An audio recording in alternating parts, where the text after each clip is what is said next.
जय मां काली।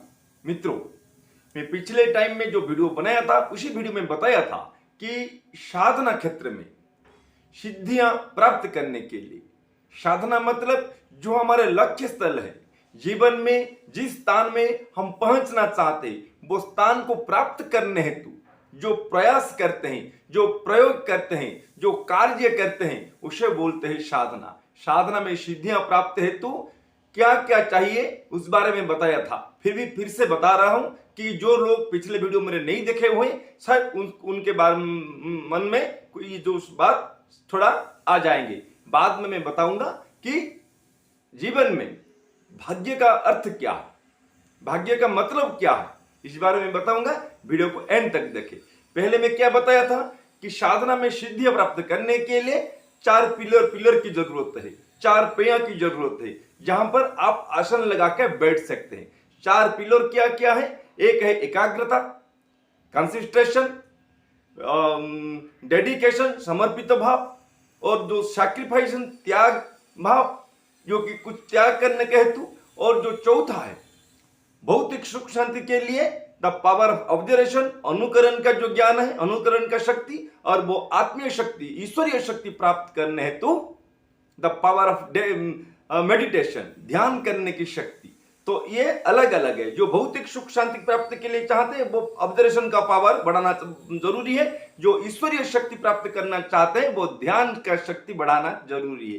ध्यान शक्ति से आत्मशक्ति बढ़ते हैं। तो मैं हमेशा भौतिक और ईश्वरीय शक्ति के बारे में बता रहा हूं, लेकिन फिलहाल मेरा जो कर्म है वो आध्यात्मिक शक्ति को, आत्मशक्ति को कैसे आप जागृत कर पाएंगे उसी बारे में बताऊंगा, क्योंकि आत्मशक्ति से हमें सब कुछ प्राप्त होते हैं। तो ये चार शक्ति, चार तत्व, चार पिलर के साथ आप आसन लगा के बैठेंगे, जो कि द पावर ऑफ पंक्चुअलिटी, मतलब ये चारों शक्ति को आपको चार पैरों के हिसाब से ऊपर, इसके ऊपर आप आसन लगा के बैठेंगे, जो कि समयानुवर्ती होना चाहिए। ये चार शक्ति के साथ आप समयानुवर्ती होकर जो भी कार्य करेंगे, जो भी प्रयोग करेंगे, उस कार्य में आपको सिद्धियां प्राप्त होंगी। तो मित्रों, ये भी यहां से मैं बता रहा हूं आपको कि असल में हम सब लोग मानते हैं, सब लोग जानते हैं कि जो भाग्य में है, कई लोग बोलते हैं, कई लोग मानते हैं कि जो भाग्य में है, नसीब में है, हमें वो जरूर प्राप्त होंगे। जो भाग्य में नहीं है उसे वो चाह कर भी प्राप्त नहीं कर सकते। मैं आज आपको बता रहा हूं कि ये भाग्य क्या है, ये भाग्य का जो शब्द का अर्थ क्या है। अगर भाग्य में जो है तो हमें प्राप्त होगा, तो इसके लिए हम कुछ करने की जरूरत नहीं, क्योंकि भाग्य हमारा फिक्स है। जो आयु में जो प्राप्त होना था वो प्राप्त ऑटोमेटिक हो जाएंगे। सही है गलत? तो हम इतना भाग दौड़ क्यों करते हैं? इंसान इतने कार्य करने की जरूरत क्या है? पूजा पाठ आदि ये इसका जरूरत क्या है?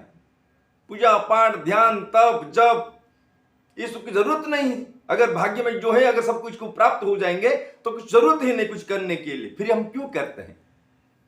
कर्म, कर्तव्य, धर्म, इसका अर्थ क्या है?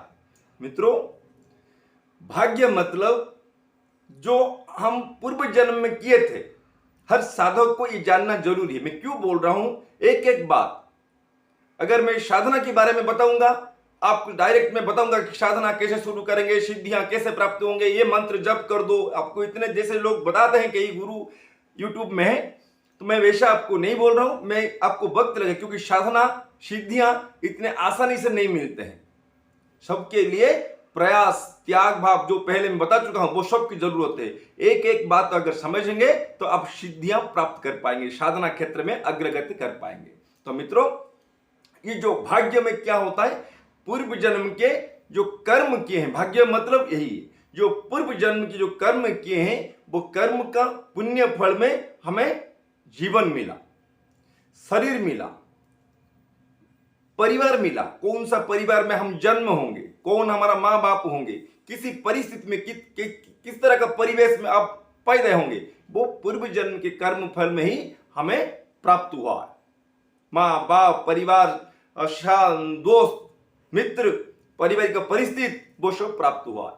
वरना सबको तो चाहिए, एक धनवान व्यक्ति के घर में जन्म होने से सबको यही चाहते हैं।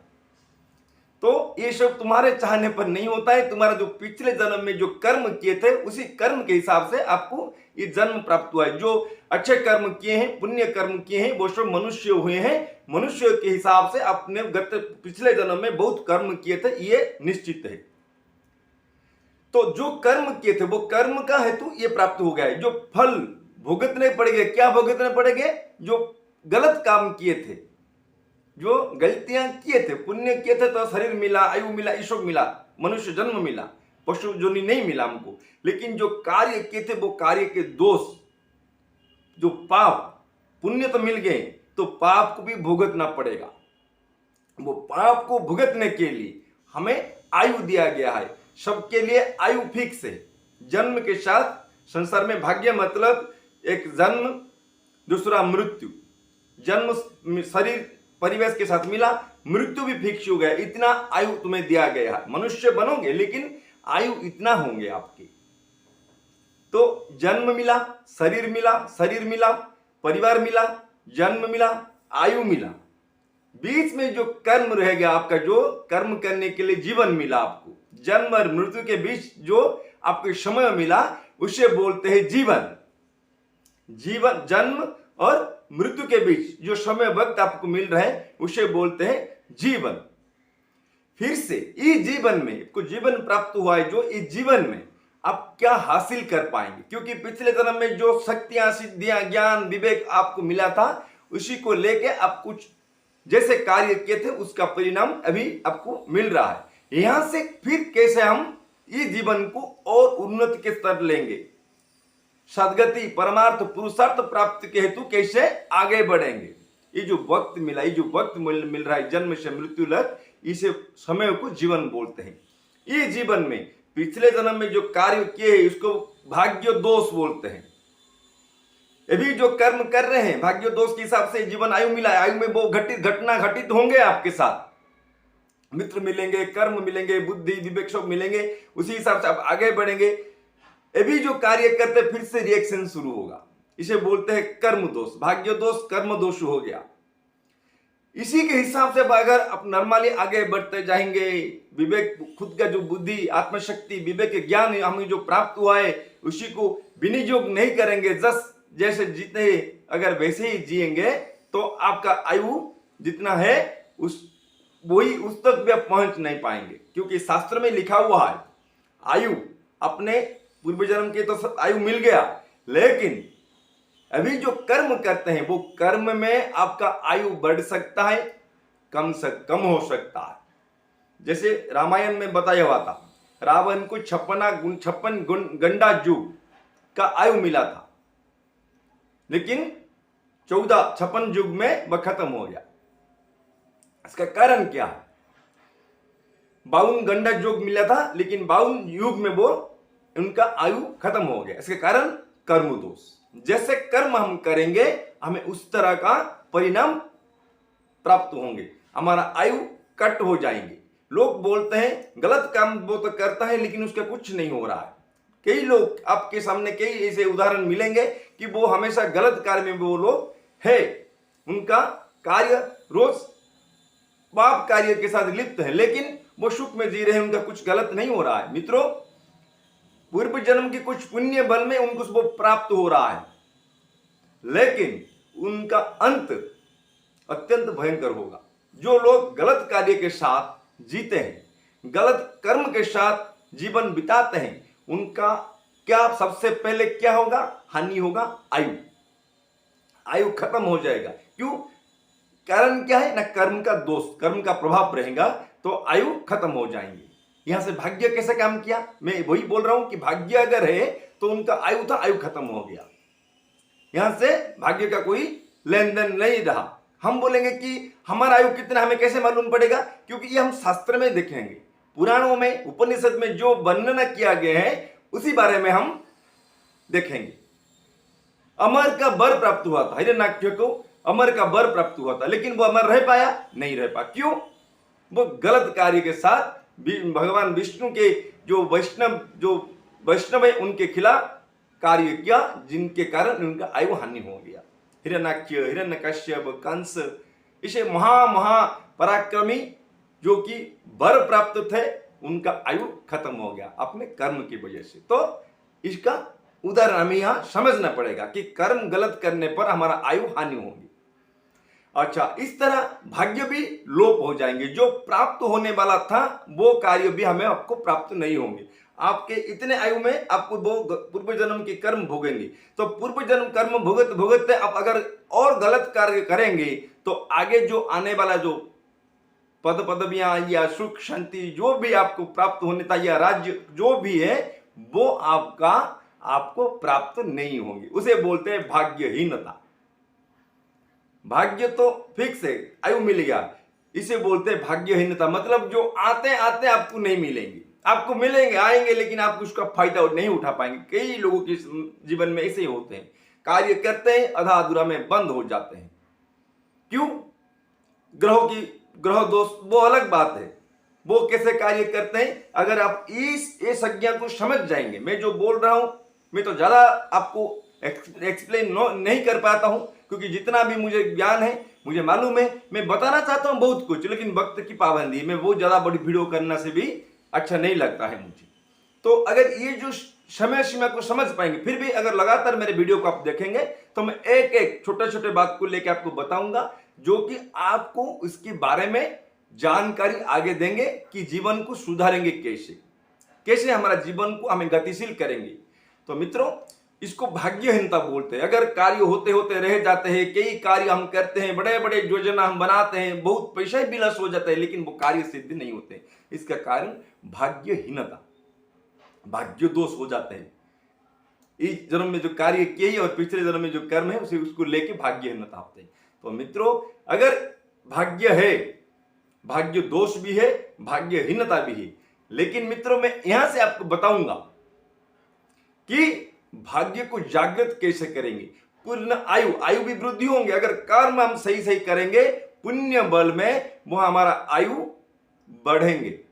जो भाग्य में नहीं है वो भी हमें प्राप्त होंगे, जो हमें जीवन में नहीं है हमें वो प्राप्त होंगे। जैसे आपने सुने होंगे, एक छोटे से साधारण से परिवार में जन्म होकर भी लोग राष्ट्रपति प्रधानमंत्री तक बने हैं। एक भिखारी के घर में, दरिद्र के घर में पैदा होकर भी इंडस्ट्रियलिस्ट टॉप 10 में वो आ रहे हैं भी है। पीछे कई इसे उदाहरण आपको मिल जाएंगे। क्यों? अगर उनके जीवन में धनवान होना था तो धनवान के घर में वो जन्म लेते। क्यों एक गरीब के घर में जन्म लिए लेकिन एक बहुत बड़े मुकाम हासिल कर लिए? क्यों? उनका कर्म के फल में, उनके साधन के फल में। हम जो देखते हैं कि वो ऐसे था ऐसे हो गया, वो इतने आसानी से नहीं हुआ है। किसी को भी इतने आसानी से सिद्धियां प्राप्त नहीं होता है। उसे बोलते हैं साधना। जो कार्य करते हैं उसे बोलते हैं साधना।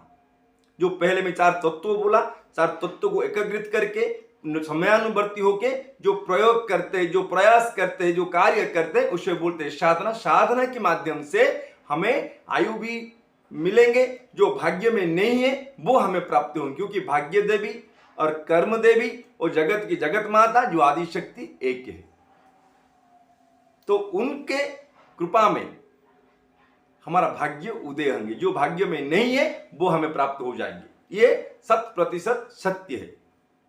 मित्रों, अभी तक मैं बताया कि भाग्य का अर्थ क्या है। तो भाग्य का किसी का एक सारांश में बोल रहा हूं वीडियो में कि भाग्य का कोई फिक्स नहीं, किसी का भी कोई भी नहीं बोल पाएगा कि मेरा भाग्य फिक्स है, जो होगा वो मिलेगा। नहीं, होने पर भी नहीं मिलेंगे, ना होने पर मिल सकते हैं। कैसे? अपने साधना के माध्यम से, अपना आत्मशक्ति के माध्यम से, हमारे धी शक्ति के माध्यम से, हमारे बुद्धि विवेक ज्ञान को प्रयोग करके जो हम शक्ति अर्जन करेंगे उसी के माध्यम से हमें जरूर प्राप्त होंगे। आप एक धनवान के घर में पैदा होकर भी आप धनवान नहीं बन सकते। आप धीरे धीरे दरिद्र के हो जाएंगे। आपका जितना भी भौतिक संपत्ति आप सब कुछ लोप कर लेंगे। ऐसे कई उदाहरण भी आप देखे होंगे। इसका कारण क्या है?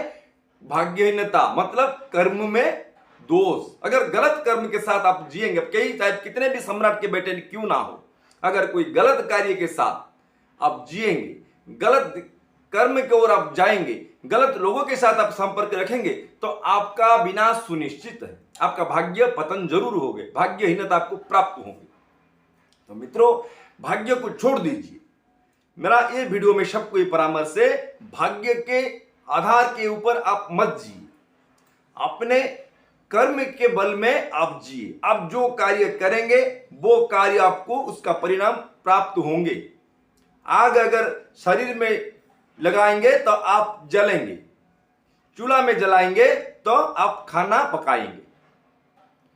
ठीक उस तरह जैसा कार्य करेंगे आप उसी तरह आपको परिणाम प्राप्त होंगे।